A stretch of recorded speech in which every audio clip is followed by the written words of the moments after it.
दोस्तों, Bermuda triangle के बारे में कौन नहीं जानता।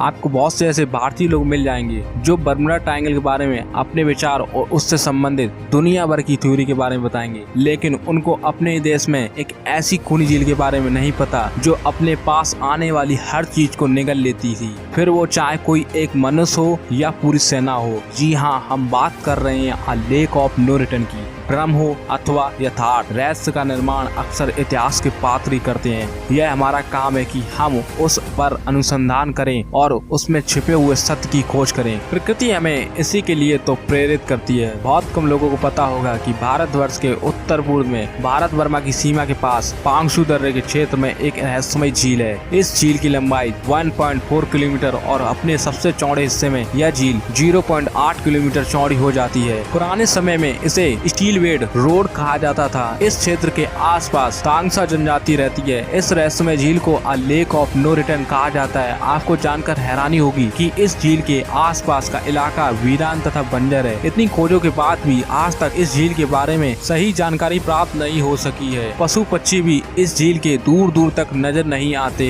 इस क्षेत्र के पास वाले गाँव में रहने वाले स्थानीय लोगों का कहना है कि कभी कभी यहाँ आधी रात के आसपास विचित्र रहस्यमय तरीके की अस्पष्ट आवाजें सुनाई पड़ती हैं। लेकिन हम बात करते हैं कि इस झील को a lake of no return क्यों कहा जाता है। इससे संबंधित एक भयानक घटना उस समय की है जब द्वितीय विश्व युद्ध अपने चरम पर था। उन दिनों अंग्रेजों और जापानियों के संघर्ष के समय जापानियों पूरे असम पर कब्जा करना चाहते थे, लेकिन जापानियों के इस अभियान को पूरी तरह से तहस महस करने के लिए अंग्रेजों ने एक विशाल सेना जिसमें सैन्य टुकड़ियों के अलावा तोपखाने व बकरबंद गाड़ियों के साथ इसी रास्ते से बर्मा की ओर भेजा गया। लेकिन अचानक ही पूरा का पूरा सैन्य काफिला पांगशु दर्रे के पास पहुंचते ही रहस्यमय तरीके से गायब हो गया। उधर दूसरी तरफ से जापानियों की ओर से जो सेना असम पर कब्जा करने के लिए भेजी गई थी वो भी इस झील के पास पहुंचते ही गायब हो गई। किसी के समझ में कुछ नहीं आ रहा था कि दोनों तरफ की पूरी सेनाएं आखिर कहाँ गयी। दोनों ही देशों की तरफ से अपनी अपनी सेनाओं के गायब होने के कारणों की खोज की गई, लेकिन किसी को कोई सफलता नहीं मिली। लापता सैनिकों की खोज में भेजे गए हेलीकॉप्टर के चालक दल ने अपनी रिपोर्ट में बताया था कि